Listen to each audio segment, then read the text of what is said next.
Olá pessoal, sejam todos muito bem-vindos ao podcast Two Steps Ahead, uma plataforma de comunicação voltada ao compartilhamento de muito conteúdo pessoal e profissional. Eu peço para que vocês, antes de assistirem o episódio número 3, que a gente preparou com muito carinho, com uma convidada super especial, uma brasileira que está nos Estados Unidos há 15 anos, que tem uma jornada muito interessante. Eu vou pedir para vocês se inscreverem aqui no nosso canal, deem o seu like durante o podcast e deixem comentários. É muito importante para a gente ouvir os seus comentários, entender de que maneira que a gente pode trazer temas que agreguem para você de acordo com os seus objetivos. E também eu vou pedir para que vocês me sigam nas minhas redes sociais. Todas as minhas redes sociais estão aparecendo aqui na tela.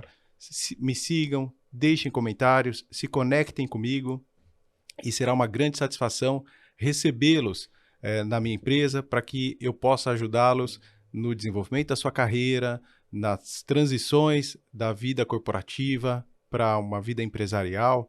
Enfim, eu estou 100% à disposição de todos vocês. E a nossa convidada de hoje, do episódio número 3, é a Regiane Queiroz, que lá nos Estados Unidos é conhecida como Reg.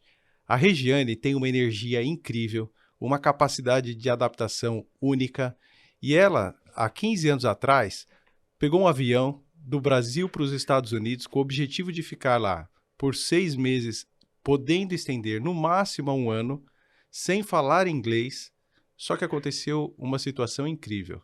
No segundo dia da Regiane nos Estados Unidos, quando ela desembarcou em Nova York e olhou aqueles arranha-céus, ela entendeu que o lugar dela no mundo era ali. E a partir daquele momento, ela tomou uma decisão e nunca mais voltou para o Brasil, exceto, evidentemente, para passear e rever os amigos e os familiares. Então é com essa pessoa incrível que a gente vai conversar hoje e a gente vai ajudá-los a entender como funciona o processo de transição de carreira para os Estados Unidos, como funcionam as oportunidades de educação nos Estados Unidos e como é que é a vida nos Estados Unidos para um brasileiro que decide fazer uma transição daqui para lá. Regiane, seja muito bem-vinda, Obrigada. É uma alegria muito grande recebê-la aqui. E eu queria que você comentasse conosco primeiro como é que foi esse processo de tomar uma decisão de interromper a sua carreira que estava sendo desenvolvida aqui no Brasil e pegar um avião e ir para os Estados Unidos sem falar inglês, com o objetivo de aprender o idioma, de conhecer uma experiência diferente, mas voltar para cá. Sim. Né? Como é que foi esse processo? Conta Pois pra gente. Eu já trabalhava há 5 anos na Sky TV por assinatura, que é uma empresa consolidada no mercado até então, né? E tinha tido 3 promoções naquela empresa. Então, eu fui de operadora de telemarketing para analista de marketing, depois assessora comercial. Na verdade, 4. A última promoção foi monitora de campo. Então, a carreira estava em ascensão.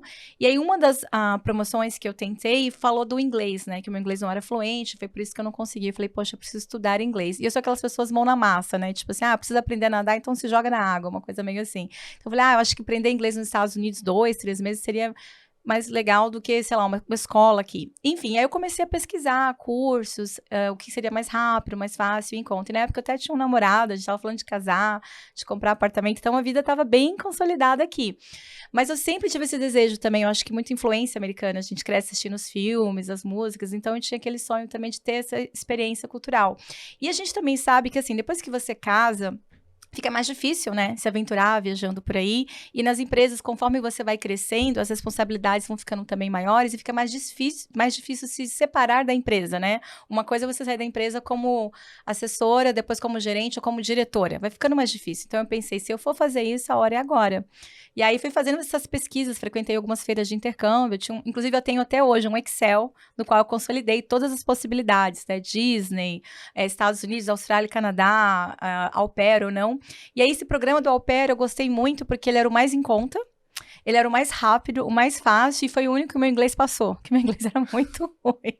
Então, eles aceitavam uma pessoa que fala o famoso the books on the table, né? E aí foi isso. Só que a princípio, como você mencionou, eu fui para fazer um intercâmbio de 6 meses, 1 ano, porque eu conversei com o meu chefe, então ele não ia me desligar, eu tinha que pedir demissão, mas ele falou, quando você voltar, a gente contrata, não tem problema. E era só para desenvolver essa fluência, além do namorado que estava esperando, quando você voltar, a gente casa, não tem problema, a vida, né? Mas quando eu cheguei lá, como você vai como uma agência, a agência te pega no aeroporto e você vai para Stanford, que é em Connecticut, 1h30 ali de New York City, e você faz um workshop. E eles vão ali, e o Wink era tudo em inglês, né? Então eu entendia 20% ali do que eles estavam dizendo. Olha, eu acho que eles falaram que não é pra tocar nas pessoas, não é pra compartilhar café. Eu, como assim não compartilha café? Mostrando ali um pouco as culturas, as diferenças culturais que existem. E aí, no dia seguinte, eu e outras meninas do programa, o legal é que a gente se juntou, a gente nem foi muito inteligente, em vez de pegar pelo menos uma pessoa fluente, né? Pegou uma menina da França que não falava inglês direito, uma da Alemanha, e eu acho que tinha uma menina de Taiwan, não tenho certeza, que foi a única que eu perdi o contato. E fomos de trem pra New York. Aí quando chegou lá, eu senti, assim, no meu coração, uma coisa tão mágica. Acho que tudo que eu vi nos filmes, que tudo que eu sempre achei que era impossível, porque eu também vim de uma família humilde, de periferia, então às vezes é muito distante, né, da nossa realidade.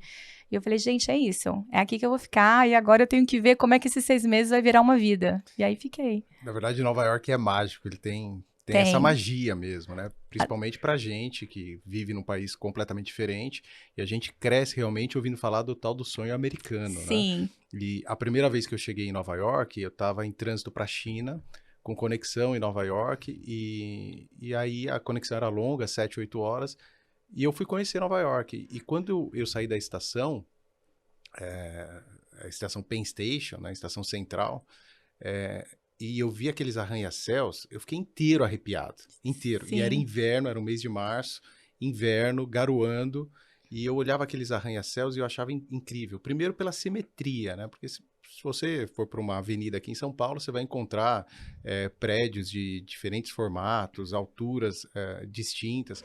Mas quando você desce ali na Penn Station e olha para a avenida, se não me engano, 5ª Avenida ou 7ª, você vê uma simetria muito grande, aqueles arranha-céus intermináveis, né, tudo funcionando, é realmente assim impressionante.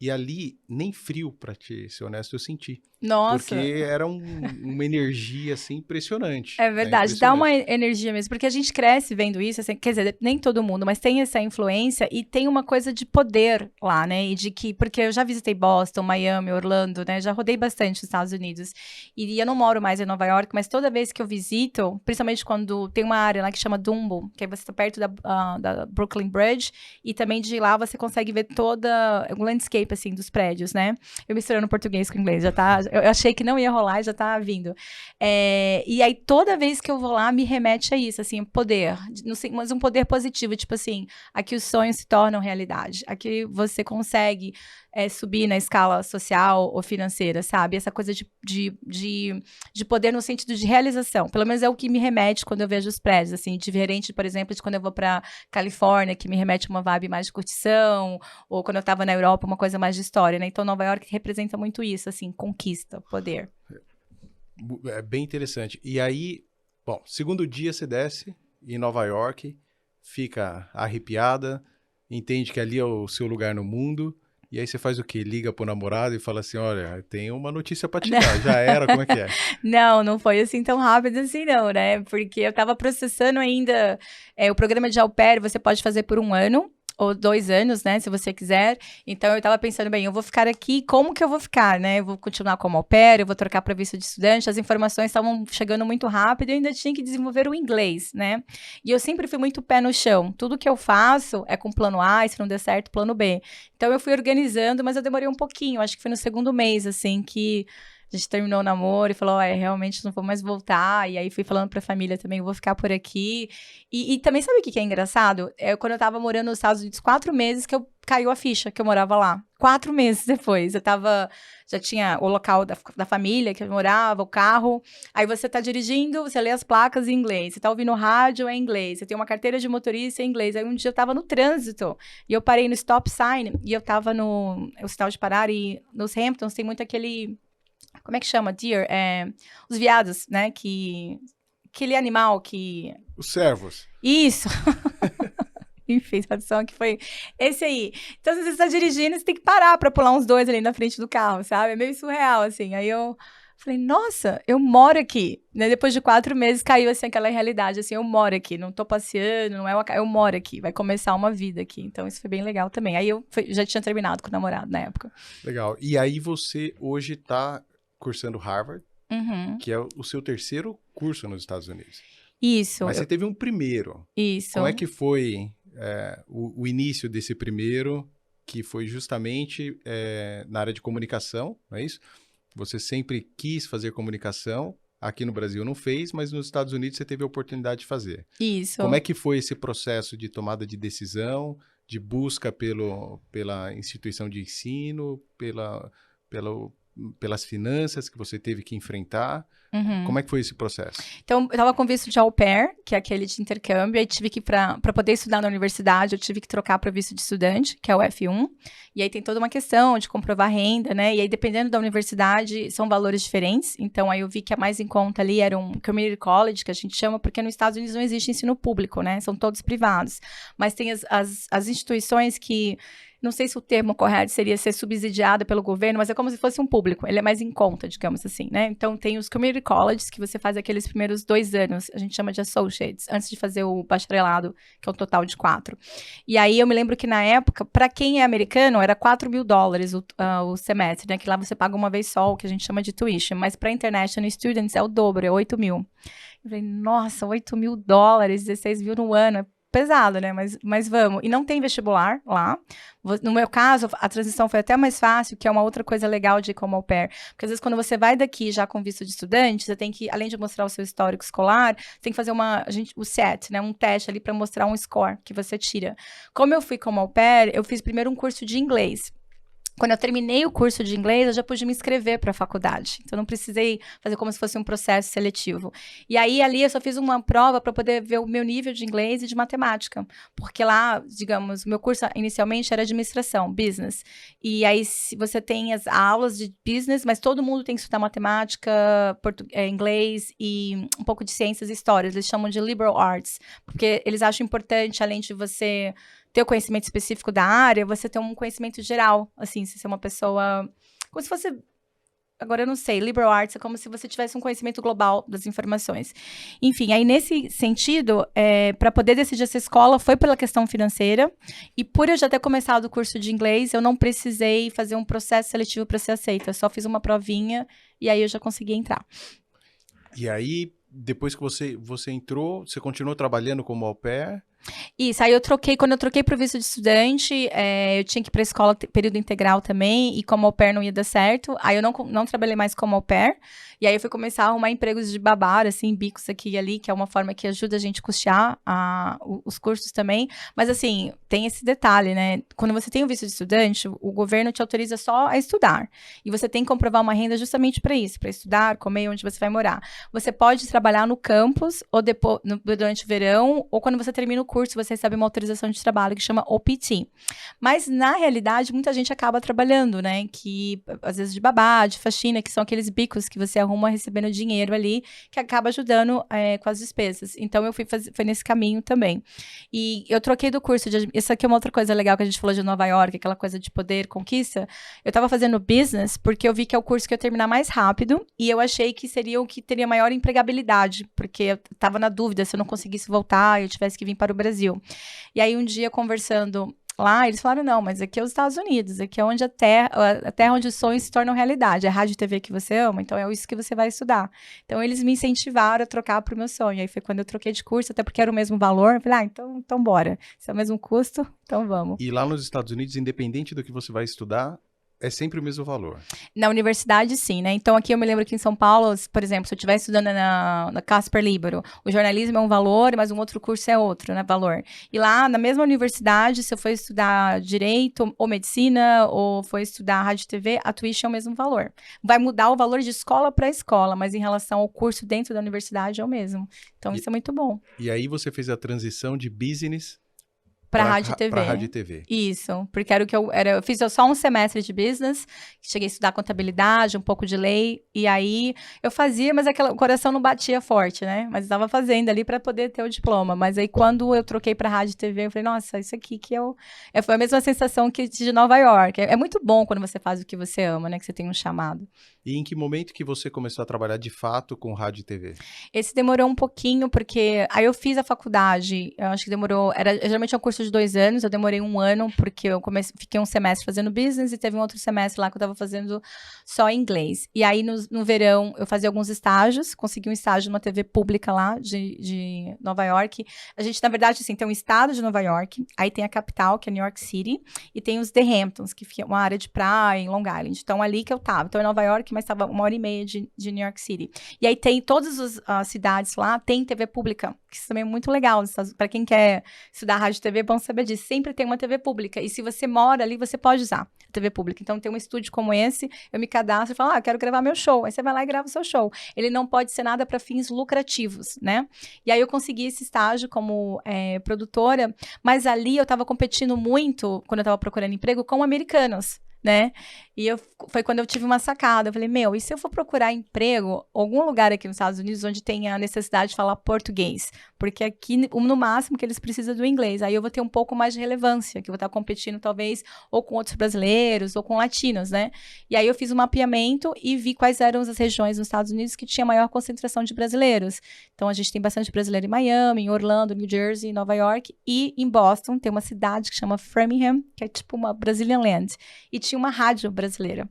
E aí eu entrei em contato, fiz o processo seletivo e eles falaram, então vem, fui contratada para ser produtora. Aí eu coloquei toda uma vida que eu tive em Nova York durante 5 anos, que eu fiquei lá num carro e eu mudei para Boston. Subi um pouquinho, foi para um lugar mais frio. Foi para um lugar mais frio, realmente, é mais frio. Eu gostei bastante de Boston, porque me lembra um pouco de Nova York no sentido de ser uma cidade, ter tudo que você precisa, mas é mais pequenininho, assim, então dá uma sensação mais de home, assim. Nova York é muito busy, é muita gente, é muita coisa. Boston, às vezes, apesar de ser uma cidade, você se sente um pouco mais local. Não sei se fez sentido que eu tentei explicar. A gente fala esse local feeling, assim, que não é tão grande, não é tão... muita coisa acontecendo. Não, dá para entender claramente, até porque a gente vive aqui em São Paulo, que é uma grande metrópole. Isso. E sair de São Paulo e ir para Belo Horizonte, que também é uma cidade grande, né, já é completamente diferente. Né? Então, principalmente em termos de vida noturna, de opções para tudo que você vai procurar fazer. Aqui em São Paulo você tem uma infinidade de opções para entretenimento, para gastronomia, para emprego, para lazer. Quando você vai para uma outra capital, já é completamente diferente. Exatamente, essa é a mesma sensação, de Nova York para Boston. E aí você trabalhando já em Boston, comunicação, mas veio a segunda faculdade nos Estados Unidos. Isso, porque aí quando eu fui para Boston, a empresa, a rádio que eu fui trabalhar, também perguntei se eles faziam a gente chama sponsor, o seu visto de trabalho, né? Porque se você quer estar lá legalmente, você precisa estar sempre com visto. Então eu tive o primeiro visto que foi o de intercâmbio, que é o J1, como au pair.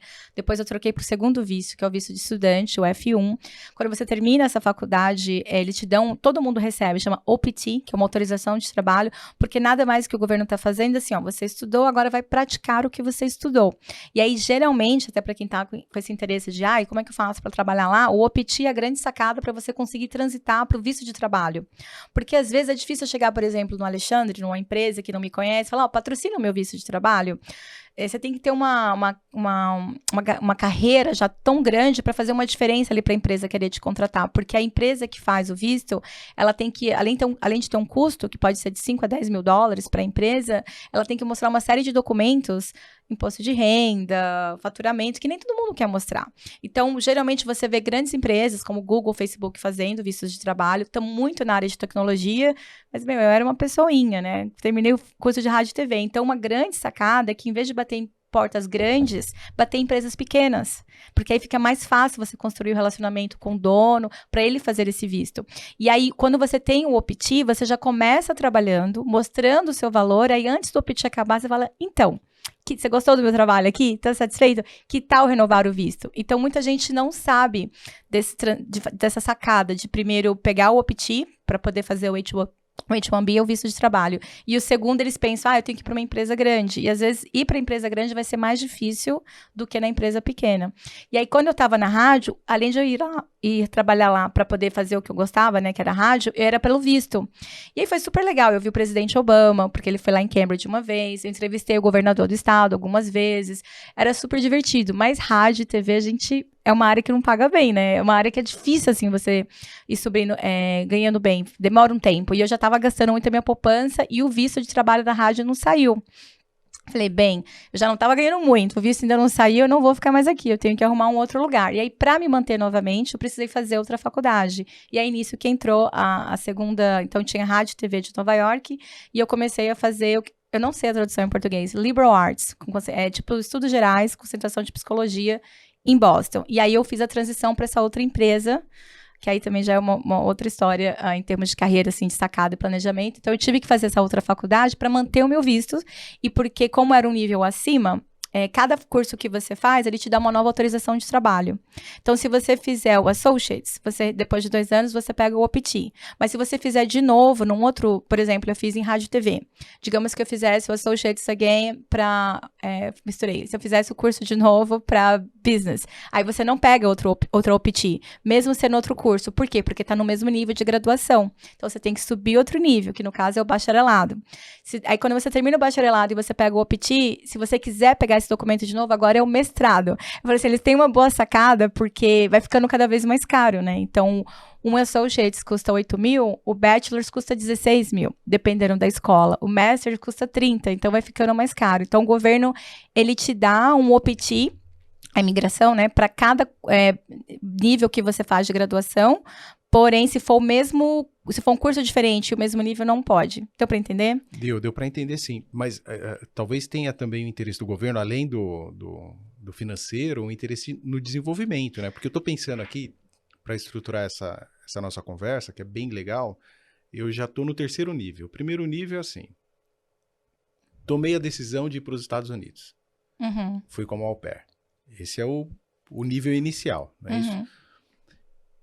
Uma vez lá nos Estados Unidos, trabalhando como au pair, você tomou a decisão de ficar por lá e estudar. Aí veio o 2º nível. Agora eu preciso de um visto de estudante. Já é uma 2ª etapa. Isso. Aí comecei a estudar, estou fazendo alguns bicos, né, para levantar uma grana e conseguir me manter enquanto eu estou lá estudando. E aí eu terminei a graduação. Agora eu preciso do OPT, porque agora eu preciso trabalhar. Isso. E aí eu vou trabalhar, mas não estou ganhando dinheiro. Então eu vou precisar fazer uma outra coisa. Mas talvez qual que seja o grande interesse aí na história? E que funciona tanto para o país quanto para o indivíduo. Você vai ter que subir o nível. Então, na verdade, se a gente parar para pensar, você não para de se desenvolver. Você fez a graduação, agora você vai fazer o bacharelado. E se não for suficiente, você vai ter que fazer o mestrado. E você vai ficando cada vez mais competente em termos de hard skills. Por isso que o governo lá também, os vistos, ele tem uma cota separada, diferenciada para quem está no nível bacharelado e para quem não está. Então, eles chamam de Skilled Works, né? Então, se você tem só o Associate, se você vai pegar um visto de trabalho, chama H2B. Mas se você tem um bacharelado, é H1B. Então, dependendo do seu nível, você tem um visto diferente. Se você tem um mestrado, você também entra numa cota especial. E se for na área eles chamam de STEMs, né? De ciência, engenharia, tecnologia, aí também tem uma cota melhor ainda, porque é difícil eles encontrarem esses profissionais, e aí, por conta disso, eles querem atrair, então eles dão mais possibilidades de vistos. Então, tem essa coisa E também, assim, os International Students, eles movimentam muito a economia dos Estados Unidos. Durante o governo Donald Trump, que teve o Covid, ele não queria mais deixar ter International Students ali, e falou que ia colocar não sei se vocês viram essa notícia aqui no Brasil, um hold, ia parar de ter visto. E aí, as universidades, incluindo a Harvard, levou ele para a justiça, foi processá-lo. E se ele fizesse realmente isso, ele ia causar um rombo financeiro, porque os estudantes, eles além de pagar o tuition, eles pagam aluguéis, eles pagam comida, então eles movimentam. Quando eu estava no Community College, eu vi que tinha um programa de pessoas que não tinham condições de pagar a faculdade e pagava de 20% a 30%, e eu li que quem subsidiava isso era o dinheiro dos International Students, porque eles estão pagando o dobro, né? Mas enfim, então tem essa coisa de cada curso, cada graduação que você faz te permite ter um OPT. Então, meu primeiro me possibilitou trabalhar ali na rádio, porque é importante você estar sempre trabalhando legalmente, isso também te ajuda depois numa transição para o Green Card. E aí, quando não deu certo, eu precisei de um outro emprego, então eu tinha que manter o meu status, aí foi outra faculdade, já visando o outro OPT que eu receberia para me autorizar a trabalhar ali. Agora, diz uma coisa, como é que são os requerimentos, as exigências de habilidades, principalmente as técnicas, para você entrar no mercado de trabalho americano?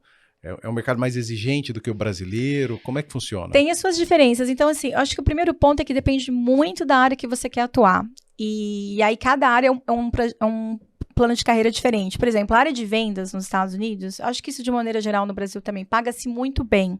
E é a área que tem menos exigência em relação à sua vida acadêmica e profissional. Às vezes eles contratam pessoas que não têm nenhum ensino médio, que não têm experiência, mas eles viram ali uma possibilidade de fazer vendas e a pessoa ganha $100 mil no ano. Eu conheço pessoas nos Estados Unidos que trabalham com vendas de carro, venda de painel solar, que não tem faculdade e ganham 200 a 300 mil dólares no ano. É muito dinheiro isso que eles estão ganhando. Então, para esse plano de carreira, não vai ser a faculdade que vai te ajudar. Porém, se você, por exemplo, é brasileiro, quer trabalhar lá num ambiente mais corporativo, aí o inglês com fluência vai te ajudar. E às vezes a gente fica com um receio do nosso sotaque ou de cometer alguns erros. Mas, assim, de experiência própria, o preconceito é mais da nossa cabeça do que dos americanos. Tem muito imigrante lá. Eles estão já acostumados com muito sotaque e dependendo do que você faz, se você é muito bom naquilo, eles não estão nem aí se você fala inglês direito. Então, por exemplo, a área de programação. Você pode até ser mudo. Você sabe programar? Beleza. Então, eles focam muito, assim, no resultado. O que você pode agregar. Então, cada área de atuação, eu quero trabalhar numa área mais artística. Então, talvez ali é o portfólio, network. Quero trabalhar com programação, conhecimento. Quero trabalhar com vendas. Não precisa de nada. Então, assim, cada área vai ter um plano diferente.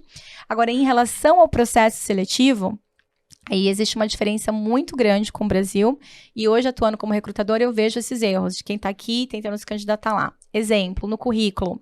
Nos Estados Unidos é contra a lei você colocar brasileira, solteira, tantos anos, tantos filhos, né? Que aqui vem nos currículos, eu vejo. Lá não pode, nem na entrevista eu posso perguntar a sua idade, se você tem filho, nada de política e religião, nada disso pode ser discutido.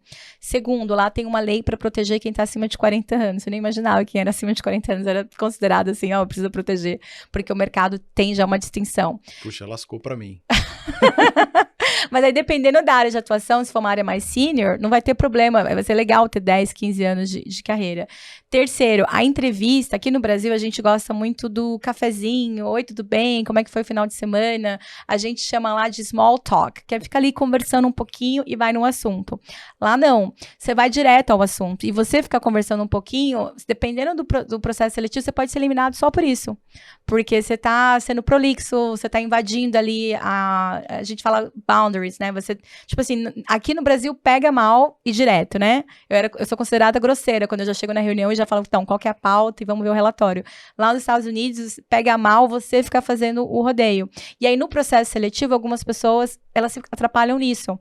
Elas pensam que estão sendo simpáticas, mas elas estão sendo inconvenientes. Então, na hora de procurar emprego nos Estados Unidos, tem que ser um pouco mais direto, sabe? Assim, objetivo, não ficar nesse rodeio porque o pessoal não gosta. Olha só que elemento interessante. Uhum. Porque aqui no Brasil é o oposto, realmente. Faz parte da cultura nossa, faz parte né? da nossa cultura. Você não vai começar uma reunião, seja ela de business ou um encontro entre amigos, sem antes perguntar como é que tá, como é que foi o dia, tá com frio, trouxe o guarda-chuva porque deve chover, o teu time ganhou e... Isso. Enfim, né? E que são os tais dos small talks, não é? Isso. Agora, nos Estados Unidos é diferente, eu tenho experiência bastante com a China também é muito diferente, a comunicação é muito objetiva. Uhum. No caso da China, é até bem interessante porque eles não pedem as coisas por favor. Mas não é falta de educação. Quando a gente lê, dá a impressão que eles estão sendo extremamente grosseiros, né? Mas é nada disso. E eles terminam as frases, normalmente, com ponto de exclamação ainda. Aí parece que tá brigando mesmo. Parece que tá brigando mesmo. Então, se, sei lá, o chinês fosse fazer aqui um roteiro para o nosso podcast, ele ia falar assim, 10 horas da manhã, comecem, pá, ponto de interrogação. Uhum. Né? Um chinês pedindo alguma coisa para o outro. Então ele fala assim, me traga os documentos. Pá, ponto de exclamação. Tá sempre brigando comigo. Sempre brigando comigo. E aqui no Brasil não, né? Oi, Alexandre, tudo bem com você? Como é que foi o final de semana? Então, quando você puder, você pode trazer o documento, por favor? Isso, é Completamente completamente diferente. diferente. Mas não que lá nos Estados Unidos não tenha um pouco do small talk, principalmente dependendo do estado, né? O pessoal de Nova York é considerado mais direto do que o pessoal de Califórnia. Ou então, se você for pro Alabama, todo mundo ali quer falar bom dia, boa tarde, quer falar o seu nome. Mas, assim, comparado com o Brasil, lá é sempre menos. Então, numa reunião de negócio, você, claro, vai falar bom dia, e no máximo, como é que você tá? E aí já começa a reunião de negócio. E no processo seletivo, outra coisa, brasileiro tem mania de dar apelido. Né? Meu nome é Regiane aqui no Brasil, porque lá eles têm dificuldade de falar o R, tem som de H, então eles não conseguem falar Re. Eles falam Regiane, falam tudo complicado, eles chamam de Reg. Então aqui no Brasil, você mal conhece a pessoa, Regiane ou Re. Né, ou Daniel ou Dani, todo mundo, e meu amor, meu querido, eu vejo esses dias na padaria, menina, você vai querer o recibo, meu amor? Tipo assim, né, oi, nem me conhece. Lá nos Estados Unidos, se você fizer isso, eles vão ficar assim, oi? Eles acham super esquisito você chamar de apelido, ou meu amor, meu bem, ainda mais num contexto, assim, profissional, se você não conhece a pessoa, e aqui a gente tem essa descontração na comunicação, então tem algumas coisas que não traduz bem. Né? Então, no processo seletivo, o que eu vejo as pessoas às vezes falhando é a formatação do currículo, essa comunicação de às vezes achar que está sendo simpático, está sendo inconveniente. E um outro ponto, que até quando eu faço consultoria eu direciono muito, é que lá a gente foca muito nos resultados. Então eu vejo um currículo aqui no Brasil, quando eles se candidatam para lá, eles descrevem muito tarefas. Exemplo, eu sou coordenadora de rede social, eu crio posts para o Instagram e Facebook e estou gerenciando um podcast. A pessoa descreveu o que ela fez.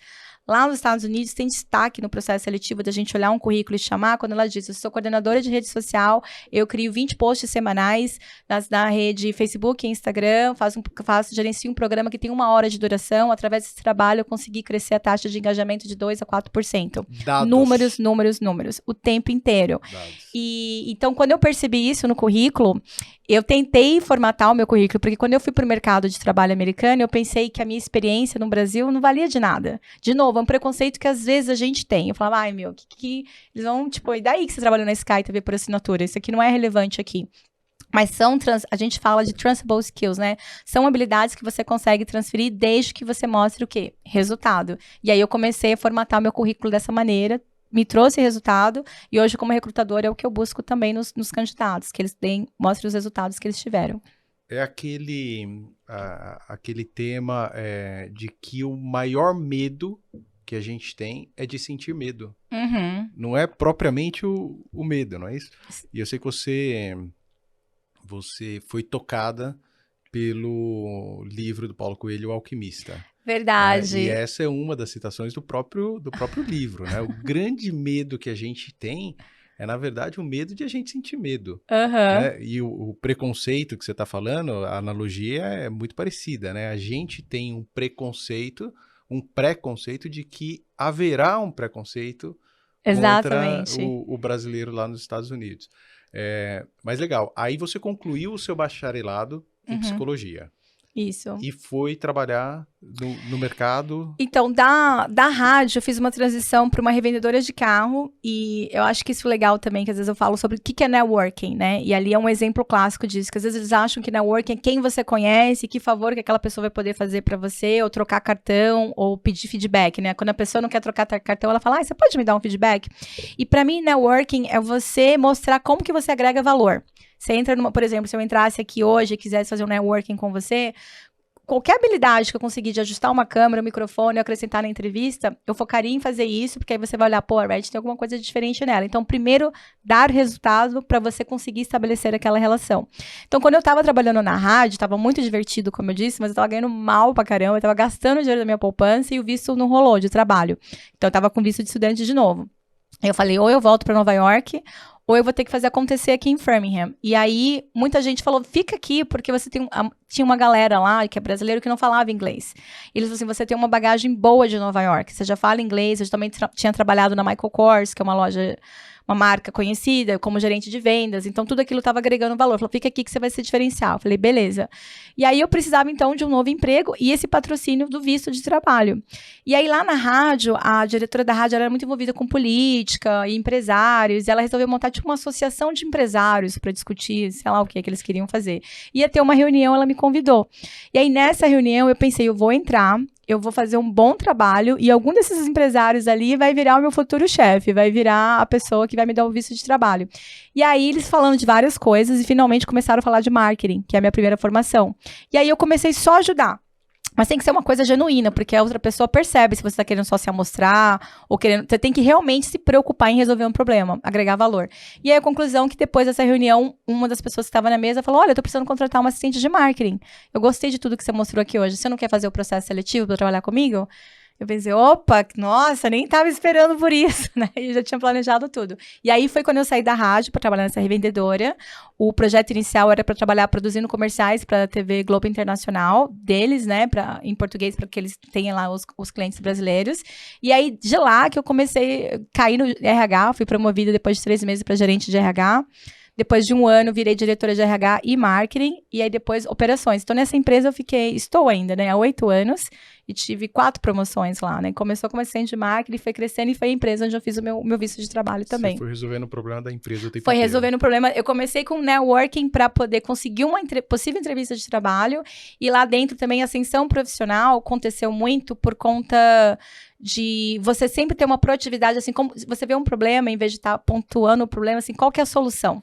Né? Então, eu vejo muita gente que às vezes quer ser gerente, e essa frase não é nem minha, é do Flávio Augusto, que hoje é super famoso, mas eu trabalhei na WhatsApp, o WhatsApp, escola de inglês, né? Lá atrás, agora tô me sentindo bem velha, há uns 20 anos.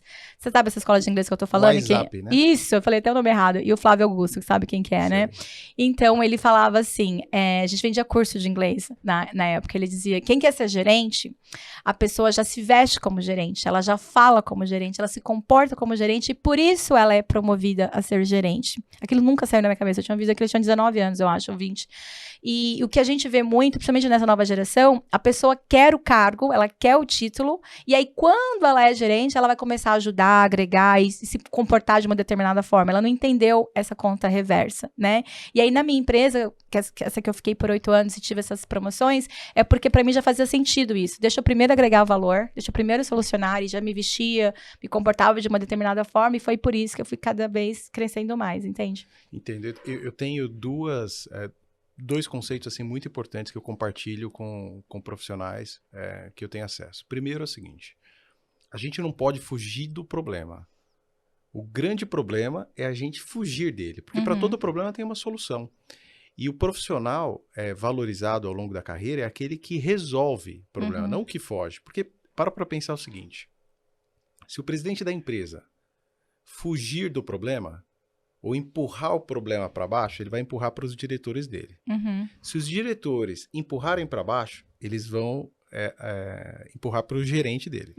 E o gerente empurra para o supervisor, que empurra para o coordenador, que empurra para o analista, para o auxiliar, e vai parar lá no estagiário, que é, de toda a cadeia, o que está menos preparado para resolver o problema. Exato. E aí, quando que o presidente da empresa vai se ligar que ele fez uma grande bobagem? Quando o problema se tornar irreversível. Então, eu tenho dito assim insistentemente que a chave, ou uma das chaves para a evolução da carreira, é você aprender a resolver o problema. E você falou um negócio bem interessante no começo do podcast, que você perdeu a chance de ser promovida na Sky ainda aqui no Brasil, porque você não falava inglês. Isso. Então, esse foi o seu primeiro problema, falar inglês. E aí veio a solução. Poxa, vou estudar aqui no Brasil ou vou para os Estados Unidos? Não, vou para os Estados Unidos. Vou trabalhar como au pair. Poxa, mas eu não quero mais voltar para o Brasil. Então já é outro problema. Isso. Eu quero viver aqui. E aí eu vou fazer o quê? Vou fazer o planejamento de como que eu vou ficar lá. Planejamento e vou estudar rádio e TV. Mas teve um problema. Você não ganhou dinheiro. Exato. Então, como é que eu faço agora para eu ganhar mais dinheiro? Vou ter que ir atrás de uma solução. E essa capacidade é que certamente te levou para a posição de diretoria de operações de uma empresa, onde o que se espera de um diretor de operações? Que ele resolva o problema. Exatamente. Eu sempre, quando as pessoas me perguntam também na consultoria, o que eu desenvolvo em termos de estudo melhor ou de habilidade, eu falo, olha, de estudo, dependendo da área de atuação, foca no inglês. Eu sei que aqui no Brasil é muito difícil conseguir um emprego bom sem faculdade, mas lá nos Estados Unidos nem tanto. Então, se você falar um inglês bem e for procurar emprego internacional, ainda mais agora que tem muito home office e tal, né? Tem Insights, o Upwork, por exemplo, antes do Covid já fazia só contratações de pessoas home office no mundo inteiro. Então, o inglês ali e mostrar mostrar através de um portfólio. Resultado falava mais alto do que uma faculdade. Mas, de novo, depende muito da carreira. Esse é um ponto. E em relação à habilidade, as pessoas falam muito de persuasão, comunicação, isso, aquilo. Eu foco em 2, resiliência e carisma. Carisma, inclusive, teve um estudo que foi feito na Harvard, que 80% dos líderes bem vistos, bem-sucedidos, é porque eles têm carisma, que não tem nada a ver com ser extrovertido ou engraçadinho, mas saber se comunicar, conectar com as pessoas. Então, eu me lembro que até quando eu não falava inglês direito, eu conseguia conectar. E isso foi me abrindo muitas portas, porque tinha um carisma ali na fala, o pessoal via uma energia, uma vontade. Então, às vezes você pode ser a pessoa com o maior conhecimento da sala, mas você ser arrogante, ou você não saber vender a ideia, e aí não interessa nada todo aquele teu conhecimento.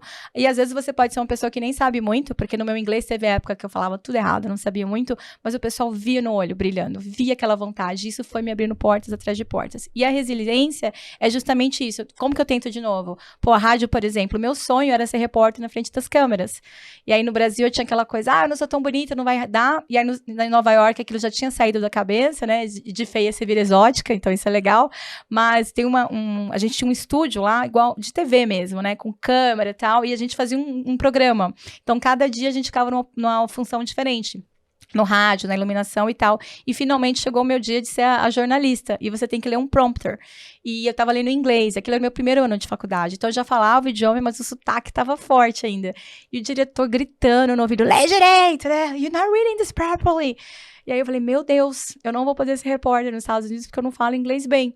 Aí o que eu fiz? Eu não desisti do meu sonho. Eu falei, eu vou continuar disso daqui, mas eu vou virar produtora. Então isso é resiliência, né? Eu falei assim, eu vou ajustar. Foi por isso que quando eu fui trabalhar na rádio, eu não fui como repórter, eu fui como produtora, né? Trabalhando atrás das câmeras. Só que lá, por falar inglês bem, eu acabei entrevistando o governador. E olha como o mundo dá voltas, né? Porque eu entrevistando tremendo e falar inglês e português assim, você tem que, é difícil. E aí depois eu recebi um e-mail, eu falei, colocar na moldura, né? O governador mandando os parabéns, porque eu fiz uma tradução simultânea excelente e tal. Eu falei, olha, pra quem um dia ouviu um grito, né? Não tava falando direito. E agora, ouviu parabéns. Literalmente, eu imprimi o negócio. Tava lá, como assim, olha aqui, ninguém fale mais o meu inglês porque o governador entrevistou. Ou, desculpa, o governador elogiou. Então, conclusão, a resiliência é isso, você vai se ajustando. Você vai começando de novo, você vai montando um outro plano, pra você nunca desistir do que você quer.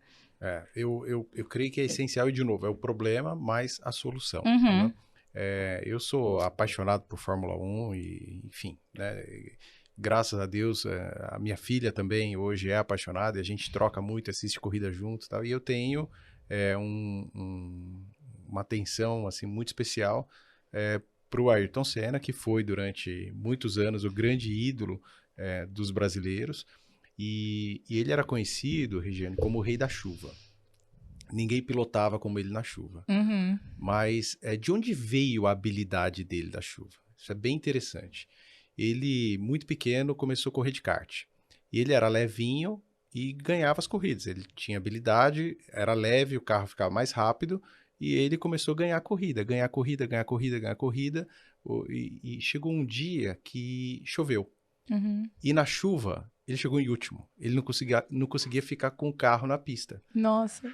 E depois desse evento da chuva, ele ainda criança, ele entendeu que ele era muito mal na chuva, que ele era muito fraco. E aí ele passou a treinar toda vez que chovia. Então a família dele tinha um motorista aqui em São Paulo, e toda vez que o tempo fechava, ele pedia para o motorista levá-lo para Interlagos. E ia para a pista de kart e ficava esperando chover. E quando chovia, ele treinava, e treinava, e treinava, e treinava. O resultado é que ninguém conseguiu correr na chuva como ele um dia correu. Uhum. Isso é resiliência na veia. Sim. Na veia. E quando eu converso com presidentes de empresas, com empresários bem-sucedidos, eu sempre vejo que a resiliência deles é uma marca muito forte. Porque a gente tende a pensar, quando a gente conversa com alguém bem-sucedido, que a pessoa não teve dificuldade na vida. E teve, né? E teve, porque é um ser humano normal. Exato. Né? Então, o que eu vejo? Né? É assim, para você formar resiliência, você precisa não ter medo do problema. Você precisa solucionar o problema. E você falou uma outra coisa muito forte, muito, muito forte, que é assim, não adianta você querer ser promovido para um cargo superior se você não se comportar de acordo com aquele cargo superior antes da promoção. Isso. Porque, pensa o seguinte, você é recrutadora. não é isso? Aí você precisa contratar um diretor de operações. Se você tiver um bom gerente de operações, mas que se limita à atividade como gerente de operações, promovê-lo se torna um risco para a sua empresa. Porque talvez ele não vai se adaptar à posição de diretor de operações e você vai perder o gerente de operações.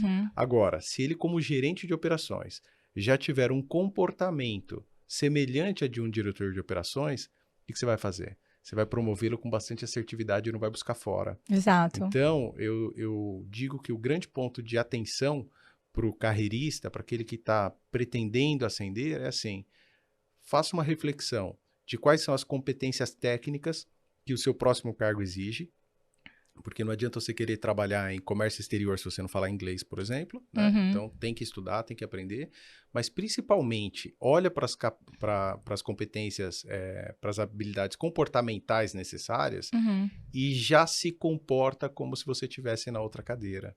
Isso vai certamente abrir bastante portas que tem com o que você está falando. Em recrutamento a gente fala muito isso, né? Do hard skill e soft skill. Então, hard skill é eu falar inglês, eu saber mexer digamos que eu estou trabalhando com produção, Final Cut, edição. E o soft skill é liderança, motivação, ser proativo. E o soft skill é mais difícil de ser desenvolvido. Então, muitos processos seletivos a gente faz o teste de personalidade, que é até errado falar teste, porque não passa ou reprova, mas é justamente para poder ver esses traços comportamentais da personalidade da pessoa, se ela vai ter o soft skill. E ele sempre é o mais difícil de ser desenvolvido. Inclusive, eu já consegui uma vez passar numa entrevista, que foi quando foi trabalhar na Michael Kors, porque eu foquei no meu soft skill. A entrevista era para ser assistente da gerente, e eu fui contratada como gerente de vendas. É uma entrevista em inglês, eu tinha terminado a faculdade de rádio e TV, eu estava fazendo aquele estágio e não rolou uma vaga integral. Ele falou, Regi, a gente consegue te manter como freelancer, rolar um trabalho a gente te chama. Isso era em Nova York ainda. Eu falei, mas eu preciso pagar a conta, tem que ter uma coisa constante. Aí apareceu essa vaga. Uma das mulheres que fazia babysitting falou, lá na Michael Kors você está contratando, eu vou dar o seu telefone para gerente. Aí beleza, aí fui para essa entrevista. E era uma loja de grife, né? Não tinha nada a ver com o meu mundo aquilo ali, não conseguia comprar nenhuma bolsa em conta naquela loja na época. Hoje em dia tem relógios de lá e bolsas de lá, mas enfim, na época não. E aí, na entrevista, eu falei para a gerente, eu falei, olha, eu sou uma pessoa extremamente motivada. E aí, outro erro de processo seletivo, o pessoal fala o que ele é, motivado, inteligente, mas ele não dá exemplos. Sou resiliente, mas ele não fala. E eu falei, olha, eu comecei como babá aqui nos Hamptons, eu criei meu próprio site de babysitting, fiz business cards, eu fui de uma cliente para 30 pessoas, 90% através de indicação, eu trabalho com um público elitizado, que para eles o meu bem mais precioso são as crianças, não é o valor ali do babysitting, mas eu fazer um bem para as crianças deles, e se eu conseguir fidelizar esse grupo ao ponto de 90% ser através de referência, com certeza trabalhando aqui, eu vou conseguir fazer a mesma coisa, porque é o mesmo público-alvo, que é só estabelecer confiança. Eu transferi babá para ser gerente. Você não vê um negócio desse acontecendo. Então, se eu falasse só sou motivada e não demonstrasse através de exemplos, e como a vaga era relacionada a vendas, eu mostrei, olha a minha venda, olha o meu crescimento de cliente. Hoje eu tenho 5 babás trabalhando para mim. Mas, de novo, eu tentei mostrar que aquilo era uma habilidade que eu conseguia fazer também na loja. Eu achando que ia ser assistente de vendas, eles resolveram me dar uma oportunidade como gerente. Então, é isso, você saber mostrar que aquela habilidade que você desenvolveu no lugar, você consegue colocar no outro, mas o hard skill, qualquer lugar você aprende. Que eu falei pra ela, olha, o que tiver de capacidade técnica, mexer, tinha um software lá de finanças que eu não sabia mexer. Eu falei, isso é passível. Eu cheguei nos Estados Unidos, eu não falava inglês, e olha eu falando agora. Isso você aprende. Porém, motivação, ser proativo, isso é mais difícil de se desenvolver, e isso eu já tenho através desses exemplos. E aí foi o que eu contei para ela e acabei sendo contratada para vaga também. Agora, Regiane, durante esse processo você chegou a fazer alguma mentoria nos Estados Unidos? Você teve um mentor em quem você pudesse se espelhar e aprender, ou foi na raça? Foi muito na raça. Eu acho que assim, também li muitos livros bons, assisti muito vídeo no YouTube, filmes também que te inspiram, né? Mas eu não tinha uma pessoa que sentava comigo e dizia, faz assim. É tanto que hoje eu sou uma pessoa que divulgo muita informação porque eu sinto falta do que não tive, né? Tipo assim, eu bati muita cabeça com visto, com cursos assim que se eu tivesse sabido antes, teria facilitado a minha vida, né? Então tive muitas conquistas, mas foi muito suado. E às vezes, como eu queria que alguém tivesse me falado, olha, em vez de começar já uma faculdade, faz esse curso técnico aqui que é mais barato e também te dá uma autorização de trabalho.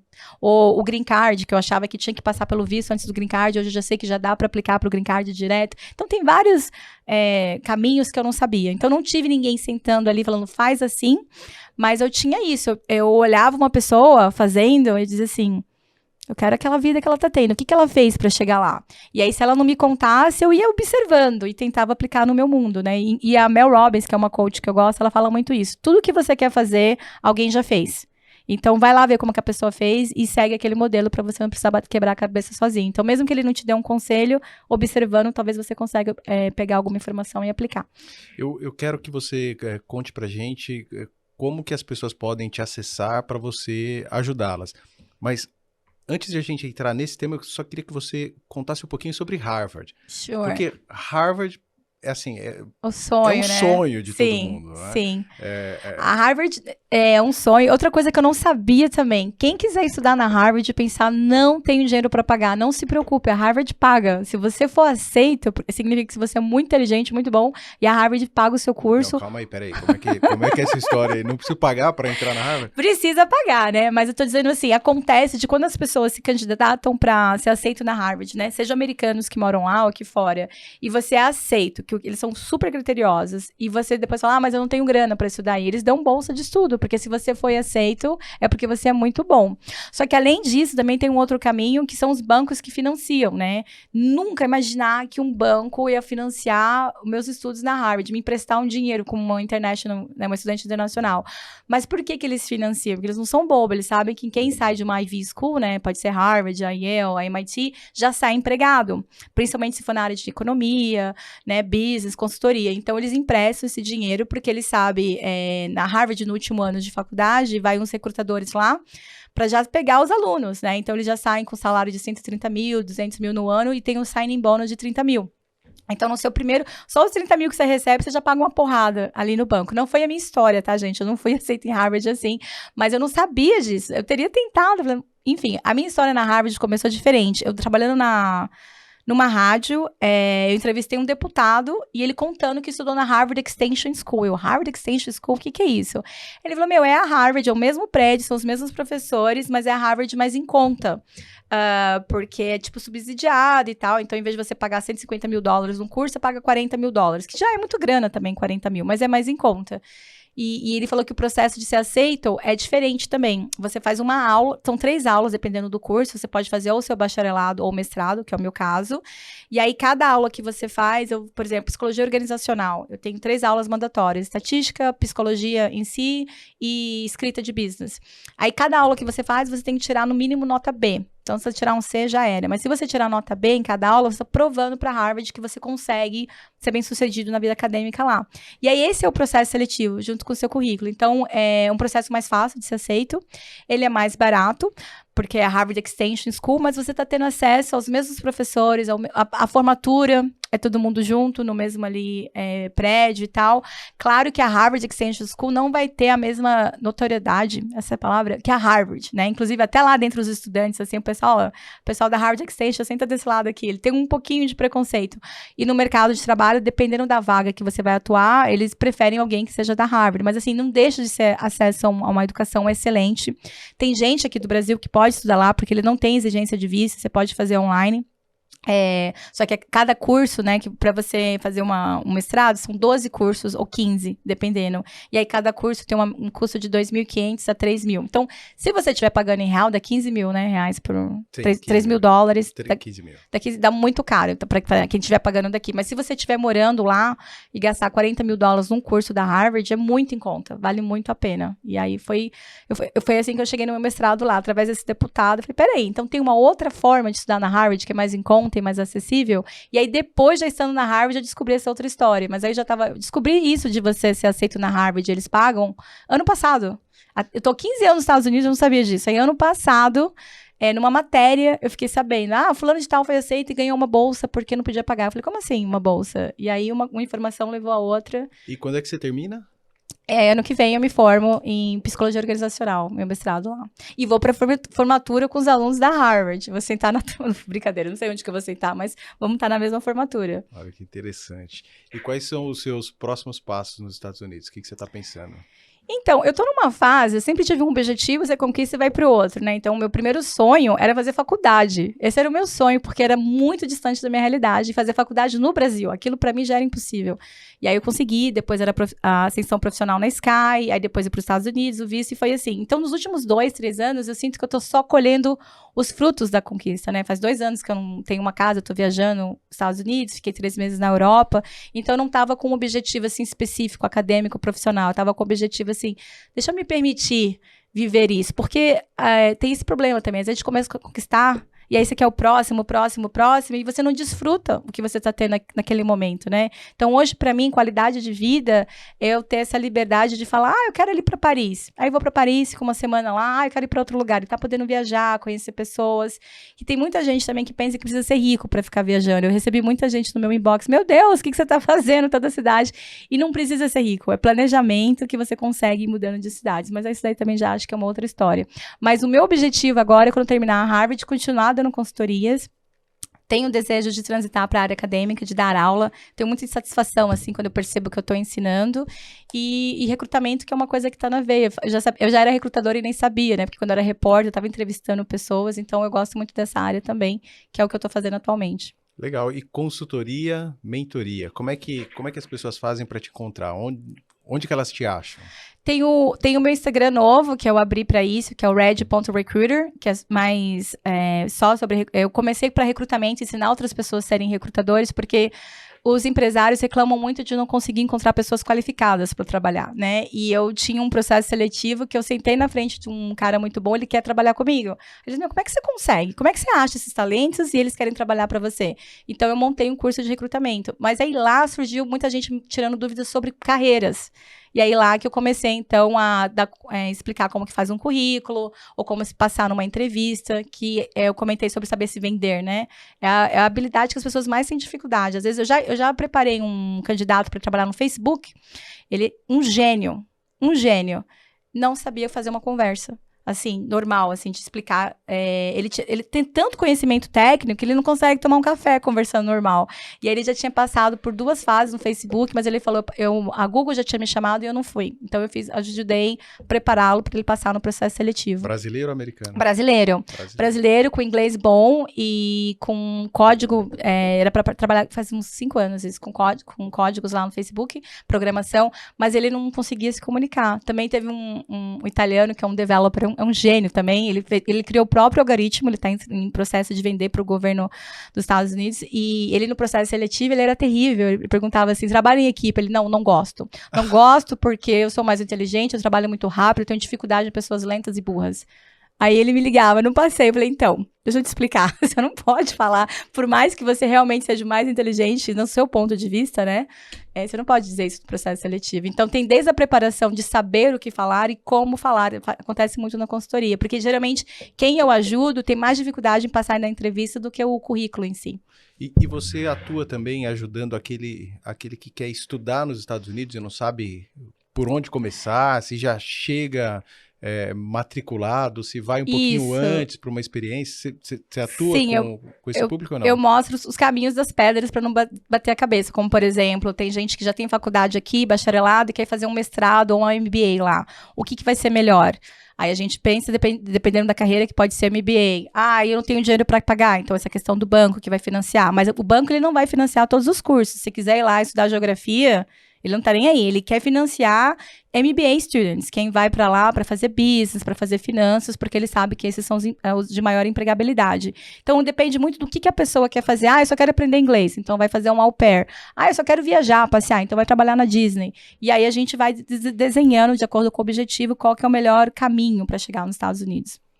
Muito legal. E o que você diria hoje para quem está em dúvidas de fazer uma transição de carreira? Brasileiro, tem uma carreira aqui em desenvolvimento e aí começa a ficar em dúvidas. Poxa, será que eu faço uma transição? Será que eu vou para lá?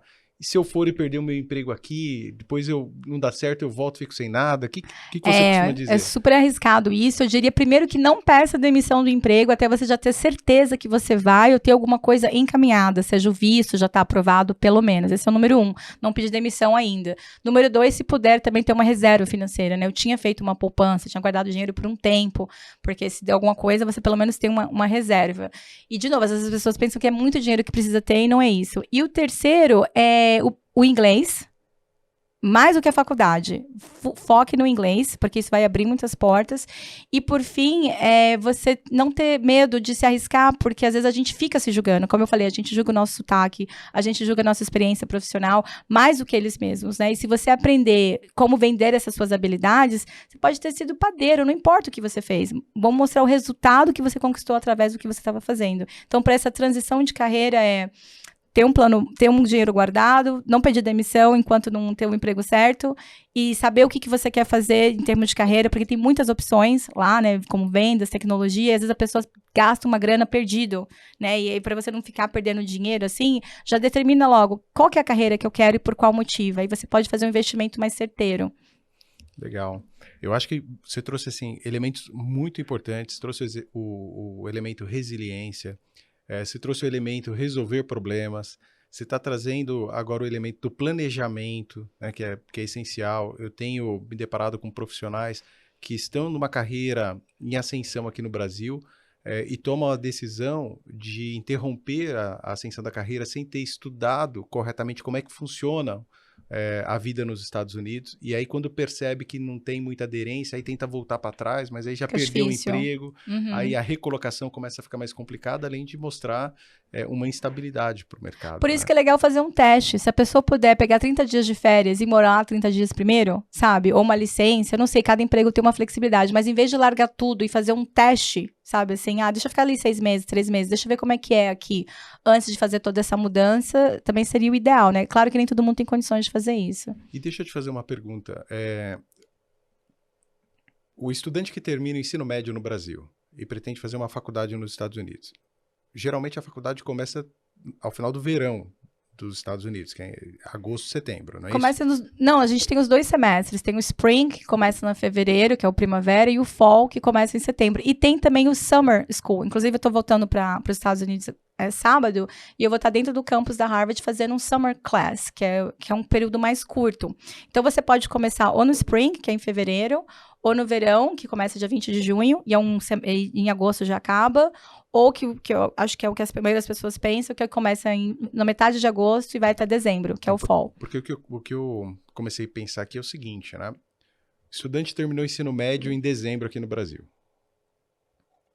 Ele pode ir para os Estados Unidos, como au pair, por exemplo. Fica nos Estados Unidos 6 meses, entende a adaptação, entende o idioma, entende a cultura, entende o trânsito, a independência, e depois, se tudo estiver dando certo, começa na segunda quinzena de agosto uma faculdade já com muito mais segurança. Sim. Entende que isso funciona? É o caminho que eu fiz, porque antes de já trocar para visto de estudante, eu fiquei como um período como au pair, eu já poderia trocar de imediato, mas eu falei, não, deixa eu ter pé no chão aqui, sentir, e aí quando eu tava com uma segurança da fluência do inglês, da cultura e de tudo, eu troquei. É o caminho que eu recomendo para todo mundo. Se eu tivesse que voltar para o Brasil e ter uma filha, é assim que você vai fazer. As minhas sobrinhas que estão querendo ir, né, eu não tenho como dar o meu green card para elas, porque elas não são minhas filhas diretamente, porque se fosse filho, o que é seu, passa automaticamente pro seu filho. Eu falo, ó, o caminho vai ser o seguinte, vocês vão como au pair, igual a tia foi, e depois vocês vão fazer visto de estudante, e a gente já tá montando todo o planejamento. Eu acho melhor. É o mais em conta, é o que você já experimenta a água sem ter que pular com tudo de cabeça, sabe? E você levou quanto tempo para conseguir o green card? Porque eu não sabia, né, que você já podia imediato, então o H1B, a primeira vez é 3 anos, e a segunda vez, o período máximo deles são 6 anos, né, que você faz para depois você aplicar para o green card. Mas hoje em dia, você já pode sair do Brasil aplicando com green card, né, então assim, as possibilidades, e outra coisa que eu não sabia, tem o visto especial, que eles chamam, né, o green card, que você tem que mostrar habilidades extraordinárias. Aí eu pensava assim, a pessoa tem que ser um cientista, né, trabalhar na NASA. Einstein. Imagina, cabeleireiro consegue, não que o cabeleireiro, gente, pelo amor de Deus, ninguém vai me criticar depois, assim, achando, meu Deus, você tá falando que cabeleireiro não é tão bom, mas assim, você nunca imagina que entraria na categoria, mas se você mostra que você faz um corte de cabelo muito especial, que ninguém faz, se você faz uma sobrancelha que você fez tantos cursos e recebeu tantas premiações por conta disso. Você consegue um visto de habilidade extraordinária. Se você ganha luta de judô... Quer dizer, é uma avaliação customizada para cada especialização. Exato, mas quando você ouve a palavra extraordinário e você lê no site da imigração, você fica pensando que é muito além. Engenharia aeroespacial total. Isso, e não é nada disso. Então tem muitas, nossa, tem mais de 30 categorias, então assim, é difícil, vamos deixar bem claro, é um caminho longo, é complicado, dependendo da área, é custoso, mas assim, não é tão impossível, distante como algumas pessoas pensam. E para concluir o que você perguntou, que eu achei fundamental, o caminho mais fácil e rápido, nem trabalho como au pair, assim, tem agência, né, não é minha agência, mas eu recomendo muito. Custa R$1.500 para ser R$1.500 para ser um au pair. Porque a família que vai receber a au pair, ela que tá pagando a parte mais cara. A família tá desembolsando 10 mil, 15 mil dólares, a família paga, e a au pair em si paga R$1.500. Reais ou dólares? Peraí. A au pair aqui no Brasil paga R$1.500 na agência e a família americana paga de 10 a 15 mil dólares. Ou seja, o maior investimento tá lá, não tá aqui. Da família americana. Porque eles que estão custeando a passagem, a estadia, tudo. Porque eles querem receber aquela pessoa na casa. Ah, e por que eles querem receber? Eles são bonzinhos? Não, você vai ser a babá das crianças dele. Mas assim, é um emprego super tranquilo. Au pair significa membro da família. Então, você vai jantar na mesma mesa com eles, passear com eles, mas você é responsável de levar as crianças para a escola, trazer em casa, a alimentação. Que na minha época eu não sabia cozinhar. Eu falei, meu Deus, como que eu vou fazer a comida dessas crianças? Eram chicken nuggets. Então, põe no micro-ondas, tira do micro-ondas. Então, eu acho assim, eles te dão um carro, te dão um celular. Então, assim, e sem contar que você tá morando com uma família americana, você passa a ter uma real vivência do que é a família americana. Então, assim, eu fiz café da manhã do jeito que o americano faz, assim, bacon com ovos. Aí, na hora do almoço... Bacon com ovos. Não, peanut butter and jelly. Como é que fala? O sanduíche. Fiquei uma semana comendo sanduíche, pasta, amendoim. Falei, não vai rolar isso aqui, eu preciso de um arroz com feijão. Porque você tá morando com eles, então você... Mas não é obrigatório, eles podem comprar a sua comida separada. Mas eu queria fazer outra coisa. Meu primeiro Thanksgiving lá, né? Ação de graças. Ações de graças. Eles colocam purê de batata doce com marshmallow por cima. Falei, que é isso, meu? Feijão. Aí tinha um monte de coisa na mesa, assim. Falei, eu com nojinho de tudo, né? Porque a comida brasileira é muito boa, gente. Aí eu vi feijão. Falei, vou aqui, ó, que vai ser certeiro. Coloquei no prato um monte. Quando eu coloquei na boca, tinha açúcar. Eu falei, como que faz feijão com açúcar? Eles têm feijão doce lá. Então... Mas é legal, porque você fala, gente, isso aqui é Estados Unidos, porque também acontece muito, eu conheço pessoas ali da região de Framingham, que estão nos Estados Unidos há 10 anos e não falam inglês. Como assim? Porque como que você desenvolve a comunicação? Pela necessidade de falar. Tem muito lugar lá que você fala espanhol ou português. Então, se você fica naquele mundinho, você não desenvolve o inglês. Então, tem gente que mora nos Estados Unidos, faz uma grana lá e fica mandando para o Brasil e não vive a cultura dos Estados Unidos. E isso é uma grande falha. O ideal é você conseguir transitar entre as duas culturas. Brasil, que é a sua, você não vai perder, e americana. Então, quando você mora com a família americana, come a mesma coisa que eles comem, frequenta os mesmos lugares, participa das mesmas tradições, isso enriquece muito você como pessoa, o teu currículo também, porque às vezes se você quer trabalhar para americano e ficar se comportando como brasileiro, não vai rolar. E, então, eu apreciei muito isso e claro, né, tem algumas coisas que da nossa cultura é melhor, mas para mim foi muito válido ter essa imersão 100% e o au pair te dá isso. Legal. Regiane, a gente tem conteúdo para ficar aqui horas e horas e horas. Você tem uma história realmente incrível. Queria dizer que você precisa entender todos os dias da sua vida que contando a sua história você consegue ajudar muita gente. Muita gente. Obrigada. Talvez para você, depois desses 15 anos, a sua história, o que você faz, a sua capacidade de adaptação, a sua resiliência, sejam encaradas como algo normal, mas não é. É bem, bem especial. E essa plataforma de comunicação que a gente criou através desse podcast, do material, através das nossas redes sociais, das mentorias, das palestras, tem um único foco, que é ajudar gente. E eu creio que você consegue ajudar muita gente. Parabéns pela sua história, parabéns pelo que você vem fazendo. Muito obrigado por ter vindo aqui, sabe? Eu tenho certeza que você vai ajudar, inclusive dentro da minha casa eu tenho filhos adolescentes que têm dúvidas sobre como desenvolver a carreira. A minha filha é apaixonada por Nova York.